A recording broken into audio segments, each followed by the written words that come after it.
Assalamualaikum dan salam sejahtera guys. Welcome back to channel guys. Okay guys, video kali ini saya nak tukar lampu kecil. Okay, lampu kecil, lampu malam untuk lampu senja untuk kereta Pro 2 Alza.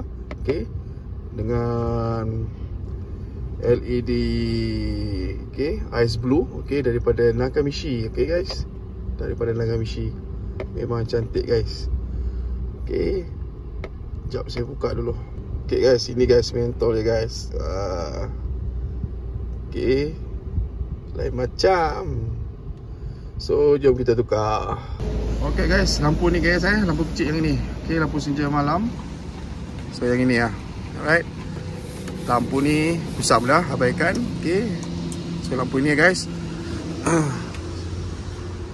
Okay, ni dia punya lampu. Ni dia punya plug dia. Okay, kita just tekan kat tepi ni. Tekan tepi ni dan tarik. Okey, dah. Nak buka dia senang ya guys. Okey, lawan arah jam, pusing, tarik keluar. Tarik keluar. Dan inilah yang kita nak tukar, mentol ni. Okey, kepada mentol ini. Okey, jom kita tukar dulu. Okey, mentol kat depan ni just tarik je guys. Just tarik macam ni. Okey, ini je. So kita akan ganti dengan yang ini. Okey, masuk ke dalam tu. Okay guys, sebelum kita nak pasang, kita try dulu. Okay, baru kita pasang balik dia punya bagi masuk balik dalam dia punya ni lah cover. Okay, kita try dulu. Oh, inilah guys. Okay, lampu dia ice blue.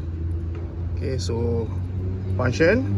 So dah kita try dan test, baru kita masukkan. Okay, jom kita masukkan. So nak bagi masuk guys, senang je. Masuk macam biasa. Okay, tolak dan pusing lawan arah jam. Ikut arah jam. Buka dia lawan arah jam. Nak pasang dia ikut arah jam. Okey, dah macam tu. So dah masuk macam tu, kita pasang balik ni. Okey, dah settle. Okay guys, so macam ni lah. Memang terang gila guys. Okay, mentol daripada Nakamichi ni. Okay, ni.